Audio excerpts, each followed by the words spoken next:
कैसे हैं आप सब लोग। आशा करता हूँ कि आप सब ठीक होंगे। तो एक बार फिर हम आज अपने परसेंटेज की क्लास को आगे बढ़ाएंगे। तो कल जो एक लास्ट वाला क्वेश्चन था वो बीच में ही रह गया था और आज उसको पूरा करेंगे। तो उस क्वेश्चन के अंदर हमारे था कि बॉयज़ और गर्ल्स का हमें रेशो दे रखा था 3:2 और उसके अंदर बॉयज़ थे 20% जो बॉयज़ थे वो स्कॉलरशिप होल्डर थे और 30% गर्ल्स जो थी वो स्कॉलरशिप होल्डर थी। और उसके अंदर हमें पूछ रखा था कि how much % of student does not hold scholarship, कितने बच्चों के पास जो स्कॉलरशिप है वो नहीं है, तो उनका परसेंट बताना था हमें। तो उस क्वेश्चन को अब हम कंप्लीट करेंगे। तो उसके अंदर बॉयज़ और गर्ल्स का रेशो जो हमें 3:2 दे रखा था, तो उसको हम राइट डाउन कर लेंगे कि बॉयज़ 3 और गर्ल्स 2। और क्योंकि 20% ऑफ बॉयज़ जो थे स्कॉलरशिप होल्डर थे तो हमें बॉयज़ का 20% निकालना पड़ेगा। तो इसके लिए हम क्योंकि 20% निकालना है हमें, तो अगर 3 का 20% निकालेंगे तो वो हमारा परसेंट उसके अंदर पॉइंट में आएगा। तो अब हम इसके लिए दोनों तरफ 0 लगा लेंगे या फिर बोले तो 10 से मल्टीप्लाई इसको कर लेंगे। बॉयज़ 3 है, यहाँ हम इसको 10 से मल्टीप्लाई करेंगे, कितना हो जाएगा 30। बॉयज़ हमारे हो जाएंगे 30 और गर्ल्स का करेंगे तो ये हो जाएगा 20।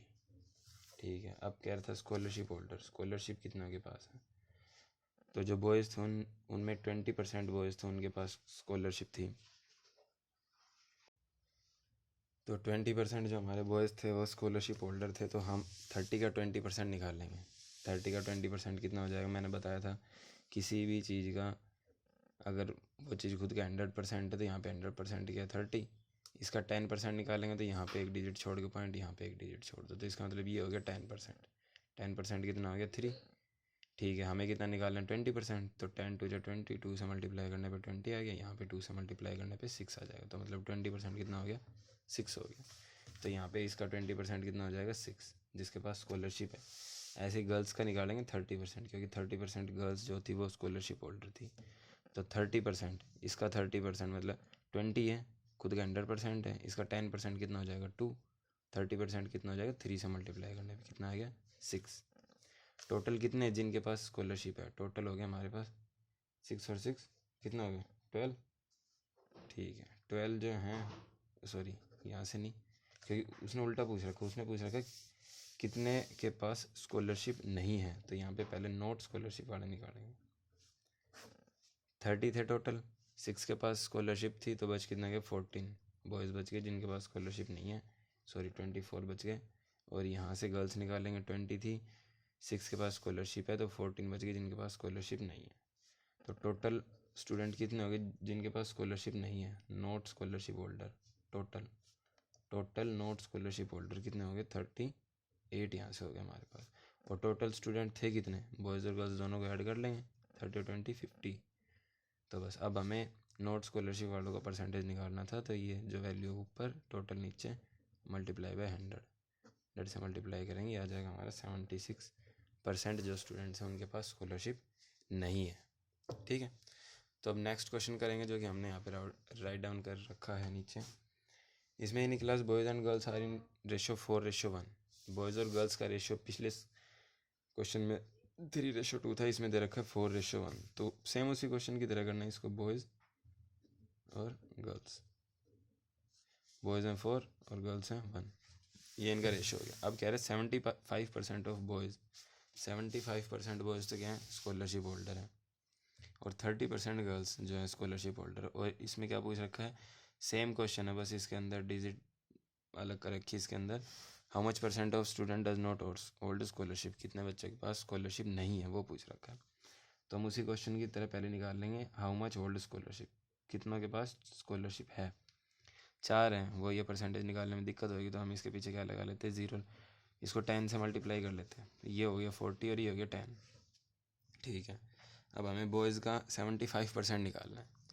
75% कैसे निकलेगा, वही है स्कॉलरशिप होल्डर, जैसे मैंने बताया था 100% क्या हो जाएगा यहाँ पे 40 के बराबर। 1% कितना होगा 1% यहाँ से 2 0 हटाएंगे, 1% नहीं आप इसका 1%, चलो 10% से हम, अब जैसे हमें 75% निकालना है इसका, हमें पता है जैसे मैंने बताया था इधर जो मल्टीप्लाई करेंगे उधर भी करेंगे। अगर मैं इसका 25% निकालूँ, 100 को 4 से डिवाइड करते जब आएगा 25%, तो मतलब इसको 4 से डिवाइड किया 25% आएगा, तो इसको 4 से डिवाइड करूँ कितना हो गया, 10 आ गया। तो 25% कितना हो गया, 10। हमें कितना निकालना है, 75 को पता है 3 से मल्टीप्लाई करने पर, 25 को 3 से मल्टीप्लाई किया 75%, यहाँ भी 3 से मल्टीप्लाई कितना हो गया 30। तो मतलब 40 बॉयज़ थे, 75% बॉयज़ के हैं स्कॉलरशिप होल्डर, तो इसका मतलब स्कॉलरशिप होल्डर कितने हो गए, 30 बॉयज़। 30 जो लड़के थे वो हो गए स्कॉलरशिप होल्डर। गर्ल्स कितनी हैं, 30% of girls are scholarship holder. 10 में से 30% लड़के के पास स्कॉलरशिप है, तो 10 का 30% क्या होती है, 3। ठीक है, ये आप सब कर लोगे। तो यहाँ से हम निकालेंगे नोट स्कॉलरशिप होल्डर, वो सेम उसी क्वेश्चन के जैसे है, कोई अलग नहीं है इसके अंदर। नोट स्कॉलरशिप कितना, बॉयज़ 40 थे और 30 के पास है स्कॉलरशिप, तो कितना बच गया, जिनके पास नहीं है 10 बच गए, यहाँ से निकालो तो 7 बच गए, 10 और 7 17। टोटल स्टूडेंट जिनके पास स्कॉलरशिप नहीं है, नॉट ओल्ड स्कॉलरशिप, ये हो गए। टोटल थे कितने, इन दोनों को ऐड करेंगे, टोटल ये थे 50, और इनका परसेंटेज निकालना था तो मल्टीप्लाई बाय 100, कितना हो गया 34% स्टूडेंट वो हो गए जिनके पास स्कॉलरशिप नहीं है। ठीक है, समझ में आ गया होगा आप सबको। तो अब नेक्स्ट क्वेश्चन की तरफ चलते हैं। तो अब उस टाइप का क्वेश्चन आप सबको आ गया होगा। अब थोड़ा सा यहाँ पे अलग क्वेश्चन है ये। यहाँ पे कह रहा है population of A town is 18,900।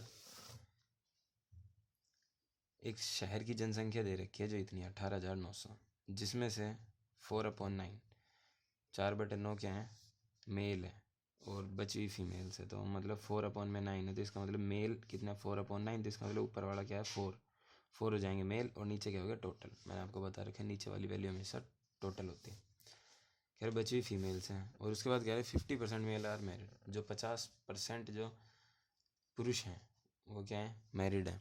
तो हमें परसेंटेज निकालनी है मैरिड फीमेल्स की। तो देखिए एक बार इस क्वेश्चन को ध्यान से। हमें कह रहा है मेल कितने हैं, मेल हमारे पास 4/9, मेल 4/9 है, इसका मतलब ये तो होगा मेल और ये क्या हो गया टोटल। ठीक है, तो यहाँ से आप बता सकते हो फीमेल कितनी रहेगी, जब टोटल 9 है, मेल है 4, तो बची हुई 5 क्या होगी फीमेल। तो इसका मतलब मेल है हमारे पास 4 और फीमेल है हमारे पास 5। अब कह रहे 50% मेल आर मैरिड, मतलब टोटल मेल है 4, जिसमें से 50% मैरिड है, तो 4 का 50% कितना हो जाएगा 20, ना सॉरी 2। 4 का 50% मतलब आधा, 4 का 50% हो गया 2, तो मतलब मैरिड मेल कितने हो गए 2। अब जो 2 मैरिड मेल हैं इस, और टोटल फीमेल कितनी है 5, तो इसका मतलब 2 जो मैरिड मेल है इसका मतलब मैरिड फीमेल भी कितनी है 2 ही हैं। फीमेल हैं कितनी 5 और मैरिड कितनी है 2, बस इनकी परसेंटेज निकालनी है। परसेंटेज पूछे ना, calculate the percent of married female, married female की परसेंटेज निकालो। तो मैरिड फीमेल हैं 2, टोटल फीमेल हैं 5, मल्टीप्लाई बाय 100, ये आ गया आपका। कितनी परसेंट है, 40% फीमेल्स क्या हैं मैरिड है, ये आपका आंसर हो गया। ईजी सा क्वेश्चन था ये, बिल्कुल बिल्कुल ईजी सा क्वेश्चन था, बस इसके अंदर ये थोड़ा सा कॉमन सेंस देखना था। अगर 2 मेल्स मैरिड है तो इसका मतलब 2 ही फीमेल होंगी मैरिड, और फीमेल हैं कितनी 5, वो नीचे आ गया, और जो मैरिड फीमेल थी उसकी वैल्यू ऊपर और मल्टीप्लाई बाय 100, और ये हो गया यहाँ से। ठीक है, तो अब हम अगले क्वेश्चन की तरफ चलते हैं। तो देखिए ये क्वेश्चन है हमारे आगे, इसमें कह रहे हैं a man spend 60% of his income.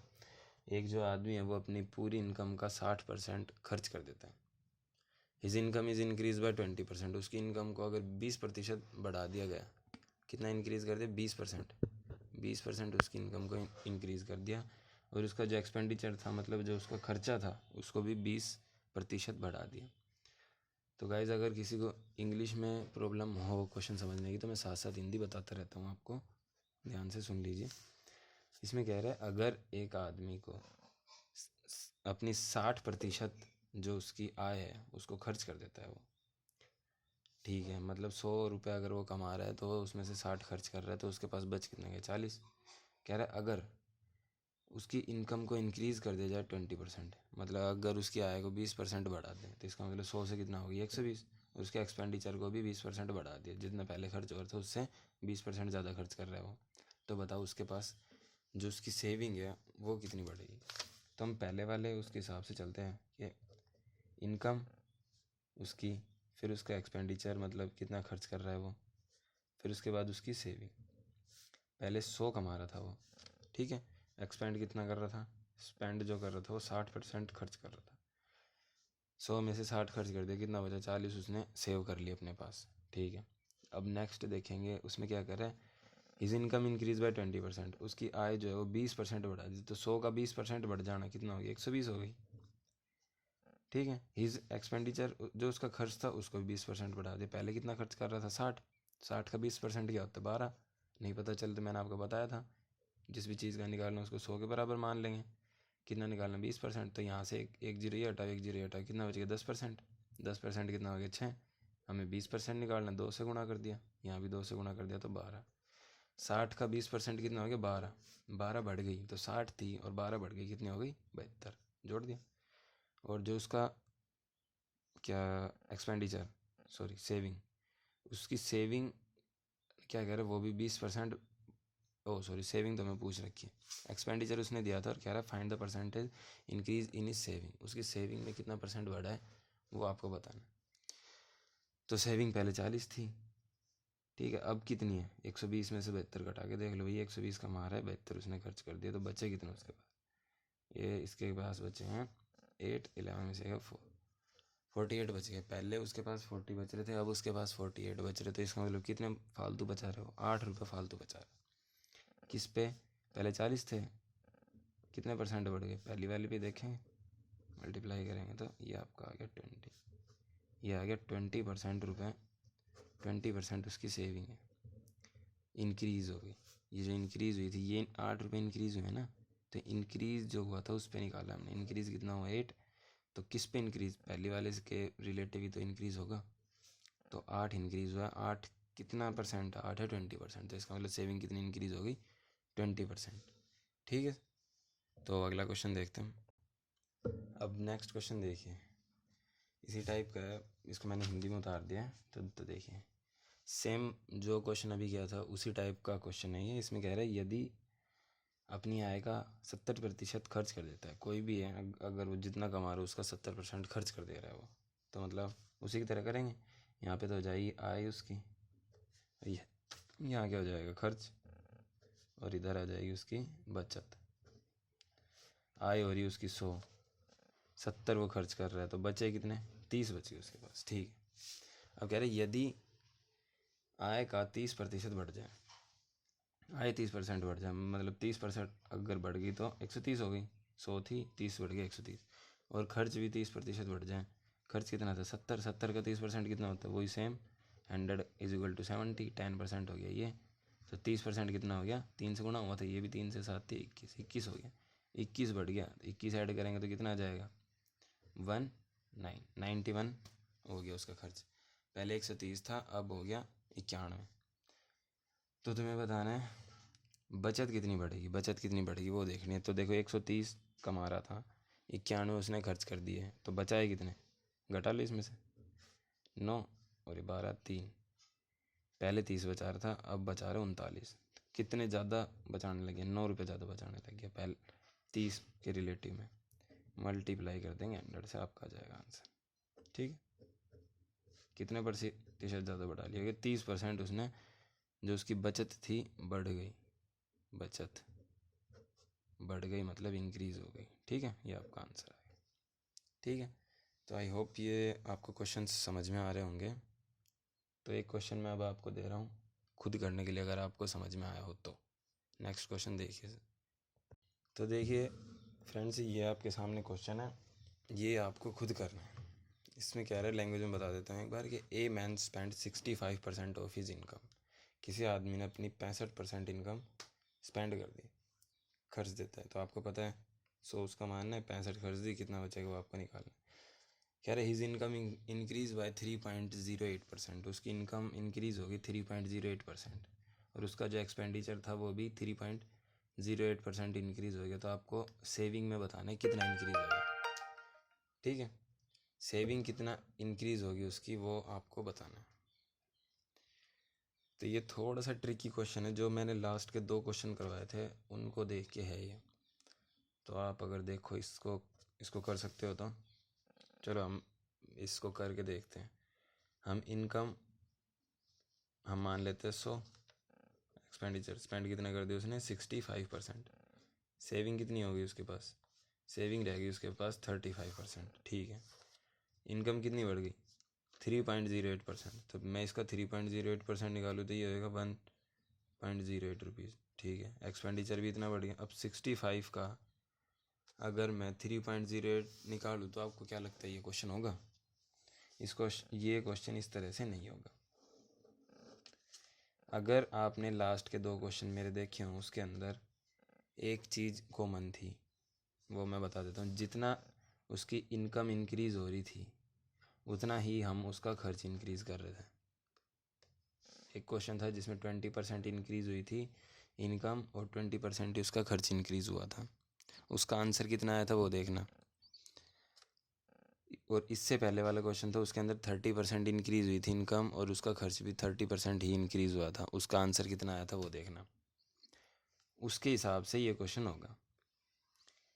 इसके अंदर इनकम कितनी इंक्रीज़ हो रही है 3.08%, और वो जो खर्च है वो कितना इंक्रीज़ हो रहा है 3.08%। तो सेविंग कितनी इंक्रीज़ होगी, सेविंग भी इसकी 3.08% ही इंक्रीज़ होगी। ये इसका आंसर है, बिना सोचे समझे बिना किए ये इसका आंसर है। अगर जितनी इनकम इंक्रीज़ हो रही है उतना ही उसका खर्च इंक्रीज़ हो रहा है तो सेविंग भी ऑटोमेटिकली उतनी ही इंक्रीज़ होगी, क्योंकि हमने पीछे दोनों क्वेश्चंस के अंदर किया है। आप चाहो तो देख सकते हो। ये हमारे दोनों क्वेश्चंस। इसमें क्या था 20% इनकम इंक्रीज़ हुई थी, 20% ही उसका एक्सपेंडिचर इंक्रीज़ हुआ था। सेविंग कितनी हो गई थी 20%। नेक्स्ट है उसके अंदर इनकम जो आई थी 30% बढ़ी थी, खर्च भी 30% बढ़ा था, तो बचत कितनी परसेंट बढ़ गई थी 30%। तो इसलिए अगर इक्वल हमें दे रखे हों तो उनका आंसर भी उतना ही आएगा। अगर अलग अलग हों तो फिर अलग आएगा। ठीक है, अगर जितनी इनकम बढ़ी उतना ही खर्च बढ़ा है तो बचत भी उतने % ही बढ़ेगी, कोई उसमें देखने वाली बात नहीं। ठीक है, तो आई होप आपको ये सेशन पसंद आया होगा। लाइक शेयर और कमेंट करना। अगर आपको कहीं प्रॉब्लम हो इसमें तो वो कमेंट करके बताना आप। ठीक है, तो मिलते हैं अगली वीडियो में, इसी परसेंटेज के टॉपिक को आगे बढ़ाएंगे।